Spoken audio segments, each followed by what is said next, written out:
नमस्कार। World bank ने कुछ वक्त पहले एक ऐसी घोषणा की जिससे दुनिया में हलचल पैदा हो गई। वर्ल्ड बैंक ने कहा कि आज नहीं तो कल कुछ ऐसे देश हैं जो दिवालिया हो जाएंगे। हैरानी की बात यह है कि ऐसे एक नहीं, दो नहीं, बल्कि 107 देश हैं। अब आप सोच रहे होंगे कि इन 107 देशों में भारत का नाम है या नहीं। आज के इस वीडियो में हम आपको दिवालिया होने की कगार पर खड़े इन देशों के बारे में बताएंगे। भारत कहां पर स्टैंड करता है ये भी आपको समझाएंगे। वीडियो की शुरुआत करें उससे पहले आपके लिए यह समझना जरूरी है कि बैंकक्रप्ट या फिर दिवालिया होने का मतलब क्या है। जब कोई देश सरकारी बॉन्ड रखकर कर्जा लेता है, ये बॉन्ड एक गारंटी होता है कि हर साल वो देश ब्याज देगा। देश दिवालिया तब होता है जब देश पैसे वापस करने की स्थिति में ना हो, उसके बॉन्ड कोई और खरीदने को तैयार ना हो, उसके पास पैसा ना बचे, विदेशी मुद्रा भंडार इतना कम हो जाए कि भुगतान संकट का सामना करना पड़े, वो अपना कर्ज ना चुका पाए, आयात किए गए सामान का पैसा ना चुका पाए। इसी के साथ जब कोई देश सही तरीके से शासित ना हो पा रहा हो, इस मामले में भी देश दिवालिया ही कहलाता है।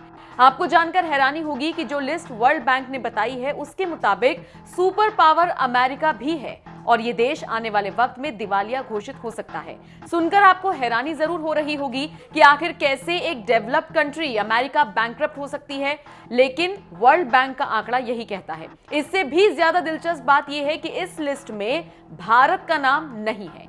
ये थोड़ा सा शॉकिंग जरूर है, लेकिन सच है। मौजूदा दौर की बात करें तो इस वक्त जो देश आर्थिक संकट से गुजर रहे हैं उनमें Egypt, Tunisia, Lebanon, Argentina, Peru, Ghana, Kenya, Ethiopia और साउथ अफ्रीका समेत 107 देशों का हाल बेहाल है। इन देशों से रोजाना ऐसे ऐसे वीडियो सामने आ रही हैं जिसे देखकर हर कोई हैरान है। इन हालातों को देखते हुए ही वर्ल्ड बैंक ने भी भविष्यवाणी की है कि आधी से ज्यादा दुनिया बैंकक्रप्ट हो जाएगी। पूरी दुनिया में ऐसी स्थिति क्यों बन रही है, अब ये आपको समझना होगा। इसका सबसे पहला कारण है खाने की कमी। खाने की कमी रूस और यूक्रेन के बीच चल रहे युद्ध की वजह से हो रही है। यूक्रेन और रूस दोनों ही देश बहुत तादाद में गेहूं एक्सपोर्ट करते हैं, लेकिन फिलहाल उनका एक्सपोर्ट पूरी तरह से बंद है। आपको भारत में रहते हुए भले ही एहसास ना हो, लेकिन विश्व में खाने का संकट गहराया हुआ है। इजिप्ट में 2 महीने का गेहूं बचा है। इराक में गेहूं के दाम 35% बढ़ चुके हैं, जिसका विरोध करने के लिए लोग सड़कों पर उतर रहे हैं।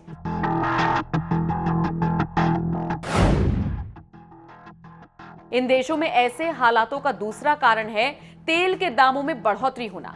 चाहे श्रीलंका हो या यूनाइटेड किंगडम, केन्या हो या बाकी कई देश, यहां पर तेल के दामों में जबरदस्त इजाफा हुआ है, जिसकी वजह से भी लोग सड़कों पर प्रोटेस्ट कर रहे हैं। तेल के दामों में इजाफा होने की वजह से महंगाई बढ़ रही है, ट्रांसपोर्टेशन बढ़ रहा है और हर चीजों के दामों में आग सी लग रही है। इन देशों की इकोनॉमिक ग्रोथ हिल गई है।